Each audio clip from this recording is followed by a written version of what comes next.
আসসালামু আলাইকুম। অনেক দিন আপনাদের সামনে লাইভে আসা হয় না। আমি সাধারণত এই ধরনের লাইভ অথবা এই ধরনের কিছু করা প্রেফার করি না, কিন্তু নিজের ছুটির মাঝখানেও, নিজের হলিডের মাঝখানে মনে হলো একটু এ ধরনের লাইভ করা প্রয়োজন।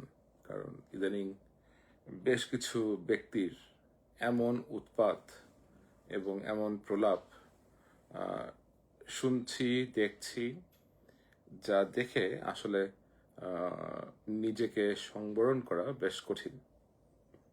একটা হচ্ছে ল্যাংটা সুলেমান, উন্মাদ ল্যাংটা। এই ব্যক্তিটা যে দিনের পর দিন তার মনে হয় সম্পূর্ণ ক্ষোভ বাংলাদেশ সেনাবাহিনীর উপর, বাংলাদেশ সেনাবাহিনীর যে সিনিয়র কমান্ড আছে তাদের উপর, এবং তার একটাই কষ্ট যে কেন সেনাবাহিনী নির্বাচনটা করলো, কেন বাংলাদেশ জাতীয়তাবাদী দল বিএনপি বর্তমান প্রধানমন্ত্রী জনাব তারেক রহমানের নেতৃত্বে ক্ষমতায় আসলো। তার আর কোনো কষ্ট নাই পৃথিবীতে। তো এই কি বলবো আর কি, এটাকে তো আমি ল্যাংটা সুলেমান বলি। এটার সাথে আরো কিছু সাগরাদ এখন যোগ হয়েছে। আরেকটা সাগরাদ হচ্ছে ওই যে বাংলাদেশ সেনাবাহিনীর এক কর্মকর্তা লেফটেন্যান্ট কর্নেল মোস্তাফিজকে আসলে বাংলাদেশ সেনাবাহিনীর কর্মকর্তাদের মুখোমুখি করে জিজ্ঞাসা করা উচিত যে তুমি প্রমোশনটা পাইছিলা কেমনে। তার তো প্রমোশনই পাওয়ার কথা না। এই প্রশ্নটা তাকে কারো করা উচিত। সাবেক প্রধানমন্ত্রী বেগম খালেদা জিয়ার বাসায় যখন রেড দেওয়া হয়, তখন মোস্তাফিজ কি কাণ্ড কারখানা করছে তার বস আক্তার হামিদের কথাবার্তা শুনে, এই প্রশ্নগুলো মোস্তাফিজকে কিছু করা উচিত। মোস্তাফিজের আমার উপর একটা বিশাল বড় ক্ষোভ হচ্ছে, আল জাজিরার পক্ষ থেকে আমরা মোস্তাফিজের একটা ইন্টারভিউ নিয়েছিলাম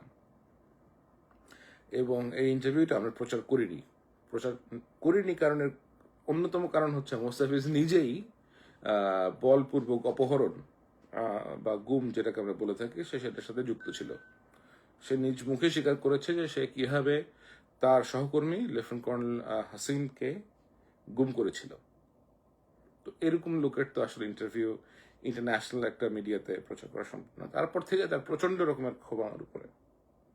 কিন্তু এই লোকটা যে এত বড় একটা ননসেন্স, এত বড় একটা বেকুব, এটা আসলে কি বলবো আমি, যে তার কাজকর্মই হচ্ছে সে নিজে একটা, ভাই তুমি একটা সিকিউরিটি কোম্পানিতে কাজ করো, তুমি your a dog handler, mind your own business. তুমি you have no idea about Bangladesh army right নাও।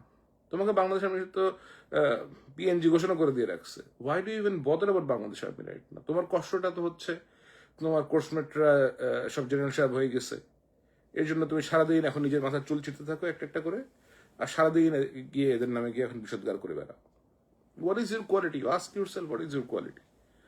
এগুলা করে নোংরামি করে আসলে কোনো রকমের লাভ নাই। এই লোকগুলাকে নিয়ে আপনি কখনো দেখবেন না যে তারা কখনো সেনাবাহিনী, সরকারি দল এগুলা ছাড়া দেশের যে আরো অন্যান্য যে কনসার্ন আছে এগুলো নিয়ে তারা কোনো কথাবার্তা বলে। ইট ইস ভেরি ফ্রাস্ট্রেটিং। তো আমার এই দুই গর্ধবের কাছে একটাই পরামর্শ থাকবে, গর্ধববাজ, ভদ্র হয়ে যাও।